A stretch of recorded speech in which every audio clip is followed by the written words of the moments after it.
What's good, y'all? It's your girl Azia, BK's finest. You already that though. And of course, I'm rocking with the best. Music Crush Mondays. And you are about to get into my new single, Eat It Up. Make sure y'all check it out. I know you're going to love it.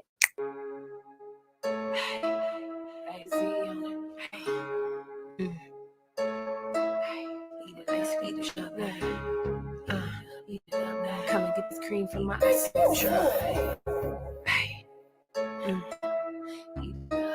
You ain't talking about me, you ain't talking about 31 flavors, never know what you could get. I got thick ones, slim ones, tall ones, red hair, brown hair, blonde hair, all fun. Now, how many licks does it take it to stick? Let me play with it, wanna see how big it get. Now you can beat it up or slow it down, just don't clean it up when you eat it up, cause I like spit. Eat it up. Come and get the cream from my ice cream truck. Now eat it up. Come and get this cream from my ice cream truck. Now eat it up. Come and get this cream from my ice cream truck. Now eat it up. Come and get the cream from my ice cream truck. Now 31 flavors, how you want it, you can get it. They get cream like the ice cream truck. 31 flavors, how you want it, you can get it. They get cream like the ice cream truck. 31 flavors, how you want it, you can get it. They get cream like the ice cream truck. 31 flavors, how you want it, you can get it. They get cream like the ice cream truck. It's perfect. So I'm super excited and happy that you're joining us. I was watching you on Hustle and BK. I've been a fan ever since. So you have an amazing voice. Thank you. So for those who don't know or who know about you, they should, but if they don't, you just introduce yourself and tell our audience a little bit about what you do. Sure. So what's good, everybody? My name is Azia. I am from Brooklyn, New York. Recording artist, TV personality, philanthropist. I have a business. I have a makeup line called Brownies Couture. I have an entertainment company. So I do a couple of different things. Creative direct. Yeah, that's me. Yeah. What did you get into first? That's a good question. No one's ever asked that. People ask a lot of the same questions, and no one's ever asked that. Okay. What I got into first, I mean, my dad's a producer, so I say like studio music for the most part. Like, you know, being in the studio with him as a kid, as a young age. Definitely that with my dad. I was in a choir when I was younger. Okay. And then I kind of like branched off into modeling more than anything else. Like through middle school, high school, hosted like a TV show in Brooklyn called Flex in Brooklyn. Just like hosting things, doing interviews for people. Then I went to college and I have a degree in communication. So I'm well versed in like communicating or talking in front of the camera, behind the camera, recording things, scene set design, creative direction, all those types of things. And then I decided to take music seriously. So taking music seriously probably was the last step, but it's where I started. How did you get into TV? How did you get to be on Brooklyn? Yes. Truthfully, I just was working my little tail off. Right. And they hit me up on Instagram. And they reached out to me and was like, hey, we have an opportunity. We think you should audition for the show. And I was just like, okay, cool. It's not the first show that I auditioned for. A lot of the other shows that I ever auditioned for or did a reel for never came into fruition, like as a show, period. But there were other things like a band show that I tried out for, like something similar to like Love and Hip Hop before there was Love and Hip Hop, with some people that actually are on Love and Hip Hop. And then I just tried it out. They liked me. I kept making it up. So you have to do like multiple Skype interviews. And I kept making it through the process and they loved me. And before you knew it, whenever you looked up Hustle in Brooklyn, how did that help your music career? I know you said you did music last. So how did being on the show sort of elevate your music career? Did it make you take it more serious? It didn't make me take it more serious. It made people take me more serious, if anything. It definitely gave me credibility. It gave me like okay, she's one to watch. Like we need to like see what she's doing or pay attention. People are always doing that anyway because I'm a good performer. I have good music. My dad's a producer, so like I have no reason not to have good music. You know what I'm saying?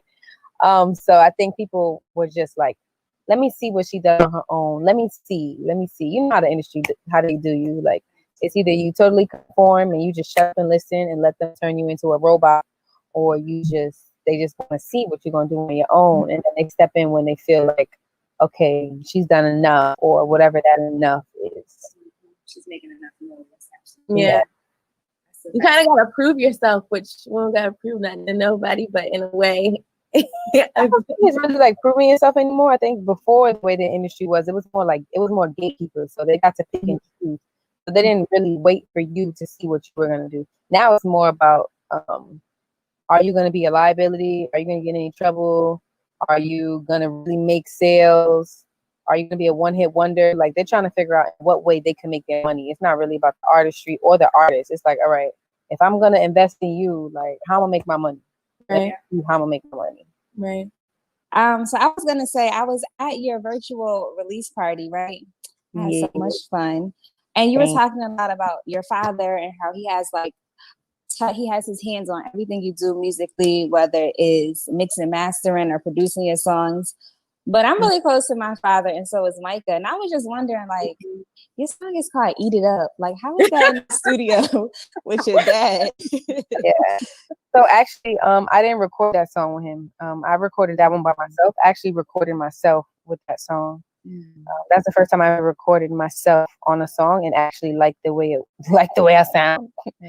But I recorded myself doing that song. I was in the studio with a young kid, like I told you, he's 15. Producer. He produced it, left in the studio. I was just like, okay, I know what I'm gonna do. I probably went in the studio maybe like 3 times before I completely finished all the vocals to the song. And then last minute, my dad is the last person to like get it, to put his hands on it. He mixed it and mastered it, and he just was cracking up like he was like, "You're crazy." He called me. I always wonder about this type of stuff. Yeah, he called me the other day, and maybe like 2 days ago, and he was like, "Yo, I'm on your comments, I'm on your page, looking at the comments of people writing on the song." And he was like, "This white guy put, 'Hey, I'm half white, so what you trying to do?'" What? Nothing. Because the lyric is, I got a nigga from, what did I say? I got a rich nigga that flew in from Aspen, but you gotta have a deep throat. And he liked to get his ass ate. You gotta have a deep throat. And the guy wrote that on my page. My dad was like, "Bro, what the hell? What does that even mean? Like, what are you talking about? Like, he liked to get his ass ate. Like, what?" I'm like, "Nah, Dad. Like, nah. It's supposed to be like what did she just say? Like, that was the point of the line, not like, oh, go find me a white guy if I could eat some white guy ass." That's so like you gotta think about that. Yeah, that's so about like a what? And he was like, "Man, she looks so good. I want to suck on her daddy." It's like a line like that. Okay, so I guess it's like I still want to ask you. It's without saying that, who inspired you, like, to pursue music? I think subconsciously it would be my dad. Yeah, for real, just because like seeing him do music. But I didn't want to do music when I was a little girl. So like my honest, like conscious answer is probably no one like was like, "Hey, I want to be like her and do music like her." Like, I don't have anyone like that. Subconsciously, I was around my dad, who's a producer and was doing music the most as a kid. So that's where I would say I get my influence from in terms of like my love for music. I feel like it's just something genetic. Like, I'm just a creative person, and it just feels good to be creative. But there are people that I like and I look up to, but I wouldn't say like that they inspired me to do music. Like, I was watching, like you see Beyonce and she's like, "I was watching Tina Turner my whole life." Yeah. It's like, nah, I wasn't like a little girl looking at TV like, "Oh my God." I wanted to be like Johnny Cochran. I wanted to be a lawyer. So like, I actually think about that myself. Like, I wonder what I would say, like, if people ask me certain stuff. Because, like, you always hear those generic answers, like, "Oh, I was watching Tina Turner, somebody, like, do this." And then I was like, "Oh, I want to do it." So it's like, that's the subconscious thing, since you kind of grew up in it. It's definitely not me. I don't have like that's not my personality either, to like see people do things and like be like, "Oh my God, I want to do it too." It's like, if I like it, I like it. And I mean, there are people that do things, it's like, "Oh, I'm gonna do that." Like, that's fly. But it's never from a place idolization or anything like that, if that's even a right word. But there are artists that I do like love. Like, I'm like, I love this person, but none of those people are people that like I want to be like. Diana Ross might be the only one, and I don't want to make music like her. So like, that would confuse you if I said her. Right. Her attitude, her style of dress, Yeah. how far she went in the industry, what she represents.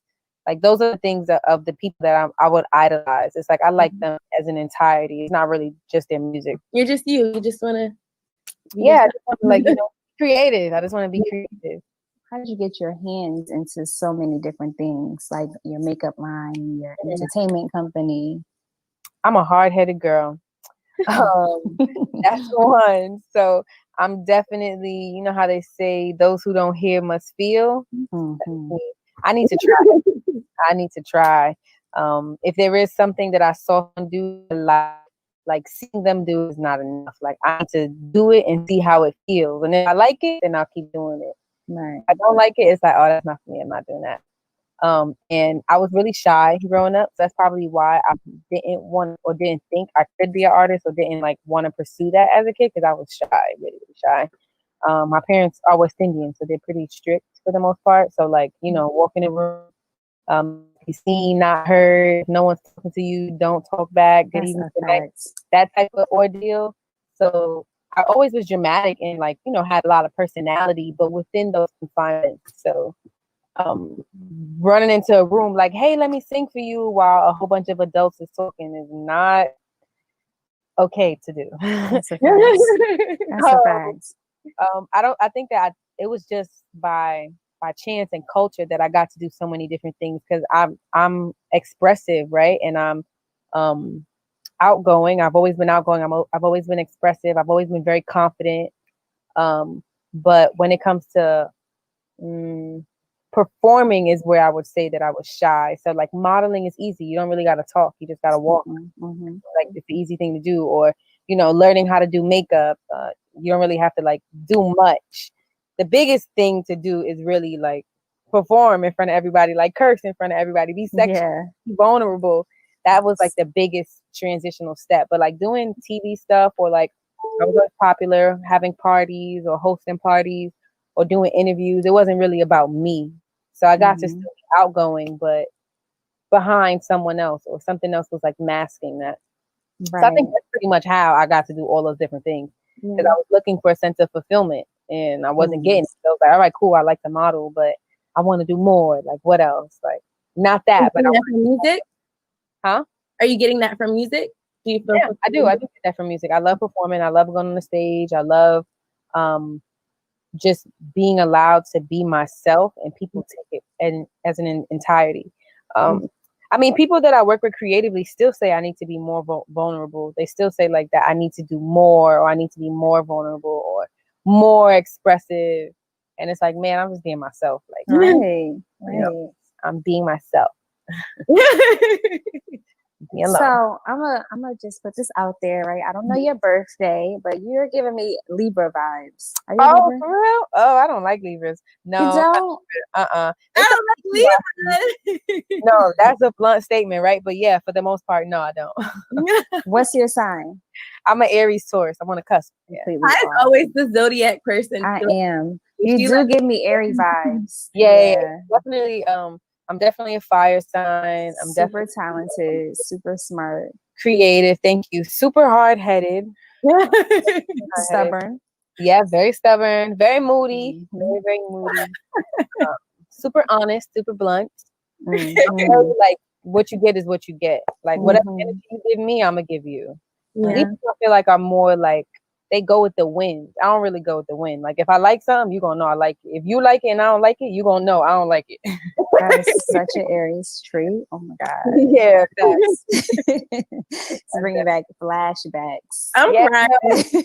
We're a lot. I already know we are a lot. And I'm like on the border. I'm the 21st of April. So I'm like right at the end of Aries, right at the beginning of a Taurus. So like I know I am a handful. A handful, 2 handfuls.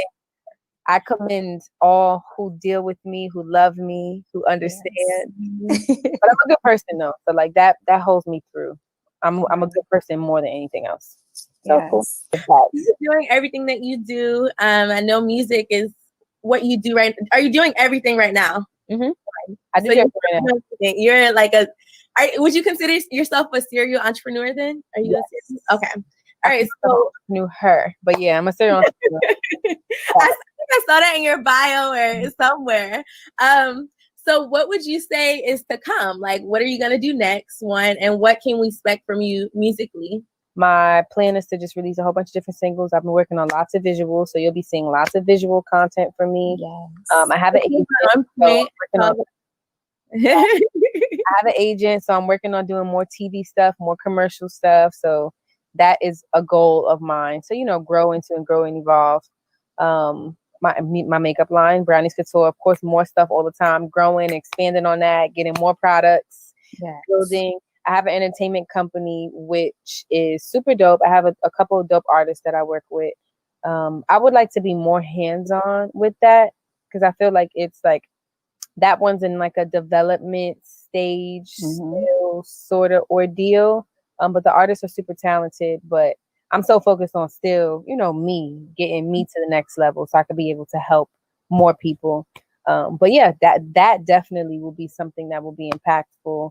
Once I get to like be very creative with that. I haven't been able to focus my creativity on that. I'm kind of like allowing them to be creative, them to be themselves and go through that process. Listen, you have so many different things going on. If you hiring, like, just call me because you got a makeup line, you got an entertainment company. We just hired someone today to edit videos because I need more hands on deck. So yes, no, always, definitely. The more the more money you make, the more people you get to hire. Right. And you only get to create generational wealth by helping other people make money. So that's a fact. I definitely have more businesses. More things are coming on the business side. Creative is like natural for me. So I've been focusing a lot on like business, real estate. My goal for my birthday next year is to launch what is it called? What's the right word? A private investment club is something that I want to do. To just be able to like, get people that look like me and help them invest into things, credit, financial literacy, all those types of things, and have it as a club where we'll be able to invest and just be able to make more money off of the money that we already have. So I have some cool things coming, some cool, like, real life things coming. And in terms of creatively, it's always love. It's always up. Yes. Always up. Like that'll never change. I have an accessory line that I'm working on. Wow. You literally do everything. Literally, yes. I'm certified in costume design, so I know how to make costumes. So a lot of stuff that you see me wearing, like the videos, like in Eat It Up, that sprinkle bra, I made it. Oh wow! Yes, you told a funny story at your virtual release party about your costume. What your dad said about it. Yeah, my dad told me to make that. So my dad knows all my funny. talents, and he was like, "Yo, you need to make a outfit where it's like nude, see-through, or make like one of your bras and like make sprinkles be the whole bra, sprinkles be on the pants and like cover your crotch and your butt." I love it. I love it. Is fire though. I'm gonna do that. Your dad is very smart. Yeah, it came out amazing. Super fun video. Where can the audience catch that single or find that single? Definitely. So it's everywhere currently. It's on YouTube. It's on all streaming platforms, Spotify, Tidal, iTunes. It's available everywhere. Google Play, whatever you use, really, you can find the single everywhere. And the video is on YouTube. I'm trying to get it past YouTube, but they keep rejecting it because it's too sexy. So I'm trying to work the ways around. I gotta figure it out. But yeah. Since you are the serial entrepreneur, you're in the music industry, you're doing pretty much everything. What advice would you have for up and coming serial entrepreneurs? I know that everyone wants to be an entrepreneur, but they don't know how much work it is. Actually more work than your 9 to 5. So what advice would you have, especially for someone who's in the music industry and trying to, build themselves that way? What advice would you have for them? Well, it's funny you ask. I'm actually working on an ebook. Another thing I'm doing. It's almost done. It's going to drop next week, where I'm actually doing a webinar answering that question. So I'm a hustler, which is why I was on Hustle. I'm a hustler by far, you know what I'm saying? So just during this whole pandemic, I learned that the best way to help more people and myself, like just doing research on like people that I look up to in terms of families or business people, you have to help more people. So it's like, okay, cool. I know all these different things about, and I have all these different resources. How could I bundle it up for like a stupid cheap price? Because people sell these classes for like $5,000, $4,000, $3,000. Like that's outrageous to me. And I wish I wish that I had someone like me with all the knowledge that I have now, which I learned over a course of time. But I'm just going to put it together for $100 and do a webinar class and an ebook, and you get both. That is amazing. Love to see Super it. simple, super easy, and it'll be like a step-by-step book where you could like write along with the book to be able to complete whatever it is you're trying to do. Yeah, I love that. Me too. I'm gonna have to copy it. Definitely. No, facts. I'm definitely going to drop the secrets because I'm telling you, people, and I paid for classes. I paid for some. They're scams. A lot of them are scams too. I feel like you actually want to help people though. So yeah, I paid for a lot of classes. And some classes I learned a lot from, and some was like a PDF. You see that you can find on Google. Not even find on Google that my little sister would have got an A on, and you got an F. Like, like no, crazy. Like a little PDF with like a paragraph that's not even a paragraph. Remember, I went to school for communications, so English is something like I was like #1 in my copy editing class. I studied abroad for like photojournalism, so like I'm like very aware of like wagwan. You feel me? So like when I'm buying classes sometimes, and I'm like, dang, you didn't even auto correct your John. John. That's like no. So I was like, you know what? Let me do one that's cheaper than the ones that I actually paid for. That actually was beneficial. Mm-hmm. So like it's something that people could get all the time. They could pass on, give to their friends, whatever. You know. Yes, love it. We're definitely gonna get one for ourselves. It will be helpful and useful. So don't worry. Yeah, it's a great investment. Yeah, facts. But yeah, so what I would tell them though, even without having to get that, I would say 2 things. Don't just overdo, because it's better to overdo it than underdo it, because you are embarrassed whenever you get to the end result and you like, dang, what did I do? Like, you know, so you want to overdo it. You always want to overdo it. I grew up with the idea of don't do too much, or oh, you're doing too much, and that's not, like, unlearn that fast. Do too much. Do as much as you want to do. Yes. And the second thing would be, my dad told me the other day, I wish he told me this a long time ago, but he told me more recently, where I was complaining like, dang, it's so hard to find, you know, people who don't let you down in this business, which is like a huge thing. Like, you know, people say they promise you all this stuff, but then they're late or they're unorganized, or they kind of, they might be helping you a little bit, but they're putting you more back, because when you was doing it by yourself, maybe you were more efficient or more professional, or you got more things done cleaner. But now you're adding more people. Now there's more chaos, and like you're getting things done, but it's all over the place. People talking about you, you know, those types of things. And my dad was just like, yo, you can't trust people. You got to trust the process. So like, that's a fact. That's a gem. I got to get a tattoo somewhere. I don't know where yet, but it will be tattooed. To remember that, okay? Because remember I told you I'm dramatic. So when things go wrong, I'm like, wow. So I'm definitely, I hate when things go wrong. Yes. And I hate when things go wrong mostly because I know if I did it by myself, I could have just did it right. Yeah. It's hard for me to trust someone to do something and then it was done wrong. It's like, I should have just did it myself. Yeah. He was just like, it's not the people that you trust, and you got to trust the process. So like if things go wrong, that's just a part of the process. Like you can't do everything. So just chill out. It's okay. So, don't beat yourself up. Just keep going. Yeah. Right. Yeah. So 9 times out of 10, if things go wrong, it probably wasn't meant to happen anyway. Nope, I don't think that. I think that just shouldn't have happened. I think that I should have did it myself. You were supposed to learn something from it. I know. Either way.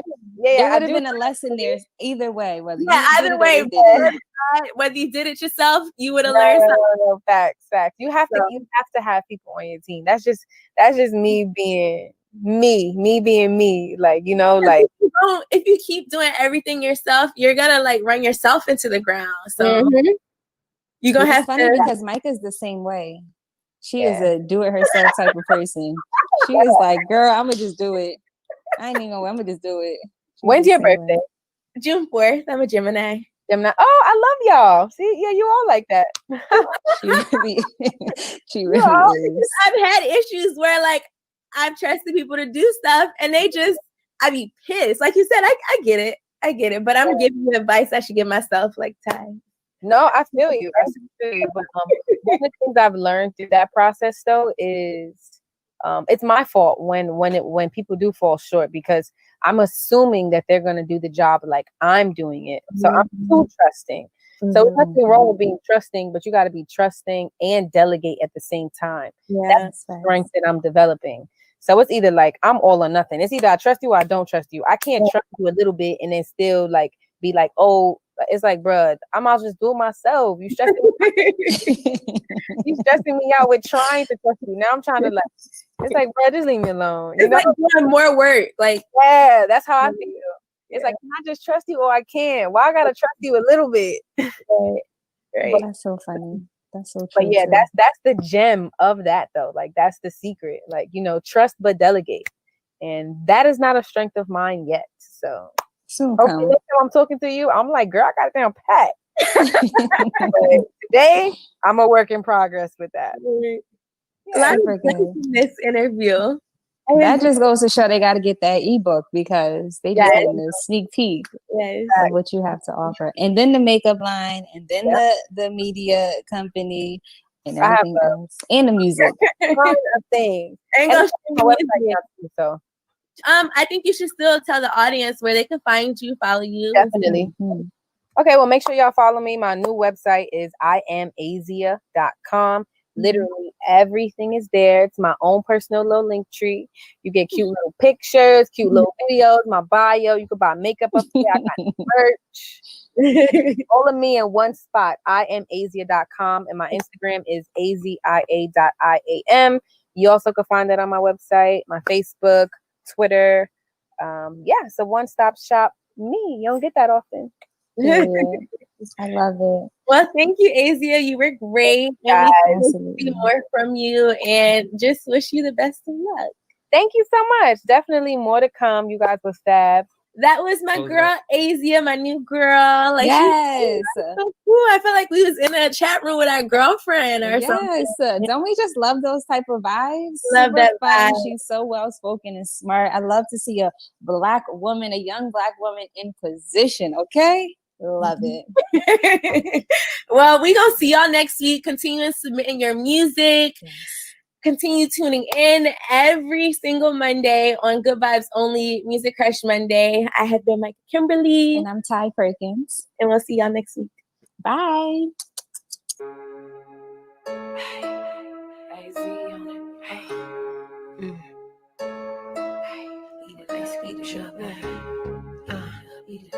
Come and get this cream from my ice cream truck. You ain't talking about me, you ain't talking about 31 flavors, never know what you could get. I got thick ones, slim ones, tall ones, red hair, brown hair, blonde hair, all fun. Now, how many licks does it take to get it stick? Let me play with it, wanna see how big it get. Now you can speed it up or slow it down, just don't clean it up when you eat it up, cause I like spit. Eat it up.